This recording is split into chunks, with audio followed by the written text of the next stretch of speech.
2009 BMW X5 with the XDrive 4.8 liter V8 engine.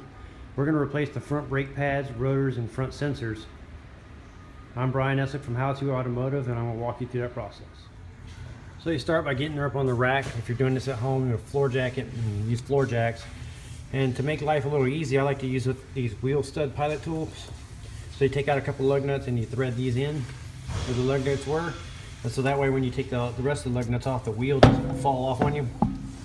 And it's just a real simple thing. And also when you go to put it on, you just slide over these studs and you start the lug nuts. It's real simple. Okay, after getting the wheels off, what we need to do first is we need to remove this clip. And the way to do that is take a pry bar or a large flat blade screwdriver, and you want to pry it inwards, and with one hand pry out like this. So once you get it off, it's going to look like this. And these little ears, little hooks right here, when they were in here. So once you get that off, set it aside. And then you're going to on the inside here, you're going to remove these little rubber or plastic caps on the top and the bottom of the caliper right here. And then you're going to remove the bolts in here. Actually, before you remove the bolts, what you're going to do is take the brake lining sensor on the driver's side here, and you're going to pop it out. So to do that, you're just going to work this back and forth and pull it out, and then you're going to take this little rubber boot that goes over the bleeder screw, pop that off, and pop that out, and that's out of your way. Now what you do is take a little pry bar or a screwdriver, and you pry the caliper back just a hair. And if you can't get it in there, well, actually probably better with a screwdriver than a pry bar. So you're going to pry the piston back just a little bit, like so, because they develop these large lips on it, and when you go to try to pull this off, it will hook and it won't come off, so you need to compress the piston a little bit. And what I like to do is I like to remove a little bit of brake fluid from the master cylinder. And later on we're going to compress this piston in all the way, and what that's going to do is going to push the fluid back up into the master cylinder. And if it's too full at the top, it'll overflow and it'll run out all over the engine bay. So with a turkey baster, or I have a little tool that actually sucks the fluid out, go ahead and suck that out. And since you're already started to remove your brake lining sensor, you can go ahead and just finish removing it, and it's just mounted in these little rubber tabs, and it goes around the strut like so. Pop those out, and then once you get those popped out on the plastic door, I'm going to open this up and unplug it. So go ahead and unplug your sensor and set that aside, and we're going to install a new one when we put this back together. So now we're going to remove these bolts that are here and here, and I'll tell you what size they are in just a second. So the caliper bolts are held on with 7mm Allens. So go ahead and take those out, top and bottom, and go ahead and take the pins fully out and set those aside. So now that you got the 7mm Allens out, just take the caliper off and set it up. I like to set it up on top of the rotor. And now what we're going to do is we're going to remove these torque bolts here. We're going to remove these, and then this whole caliper cage will come off. So you're going to need the E18 female's torque spit and remove these two on the caliper cage here. So after removing the caliper cage, next we need to do is remove the rotor, and you need a 6mm to remove the Allen bolt that's holding the rotor on. So you'll go ahead and remove that, and then the rotor should come right off. So if you take the rotor off and it's stuck on there, what you can do is you can screw in the wheel pilot stud tool. It's a 14mm by 125 kind of a stud here that you screw into where the lug nuts went to, and then you could just smack with a hammer.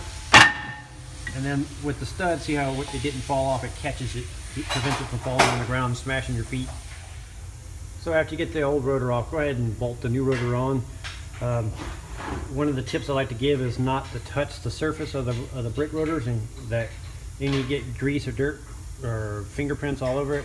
It actually kind of creates squeaks in your new brake. So I try not to touch them on the surfaces. I always touch them on the side.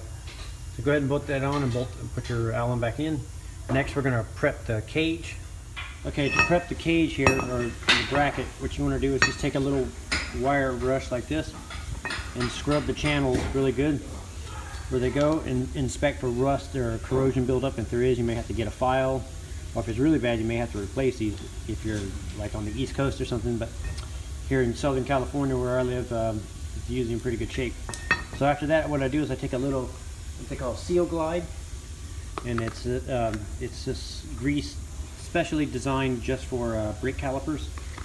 And I take a little bit thin layer and I put them in the channels, and I mean really thin. You don't need a lot, because if you put too much, it'll build up dust, brake dust, and it'll actually prevent the pads from sliding and cause them to stick. So you just want a thin layer of it. And then after that, we're gonna put a little blue thread Loctite on our bolts to hold the caliper on, and our bracket back on. And go ahead and bolt that back up. So this is the bolt to bolt the cage back on. So you want to go ahead and put on a little bit of a thread sealer. That helps prevent these bolts from loosening up and backing back out, and you know, having an issue with the brakes. So now what we want to do is we want to press our piston in.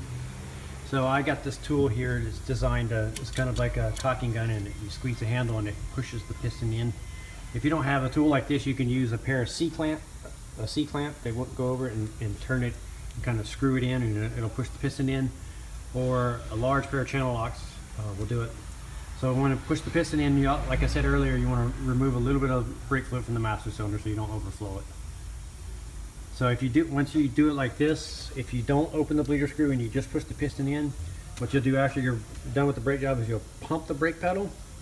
And if you have a nice firm pedal, you won't have to bleed the brakes. If the pedal if it's spongy at all, which it most likely will not be, you'll have to bleed the brakes. Or if you open this bleeder screw for any reason, you'll have to bleed the brakes. Okay, so now we need to prep our brake pads, our new brake pads, to go in. So what I like to do is I like to take a little bit of the Seal Glide, and I like to put a little thin layer of it on the back of the brake pad on the shim, and that helps reduce squeaking.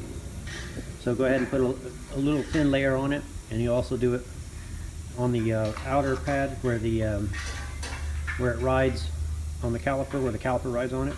So go ahead and put a thin layer on that. And now, being careful not to touch the front, we'll go ahead and put the outer pad on, and we'll take our old pad out of the housing and install the new one in there, and then put the caliper on. But when you put the caliper on, you want to be careful not to twist this brake line. If it's twisted, it won't allow the fluid to flow through, and it can cause it to stick or pull.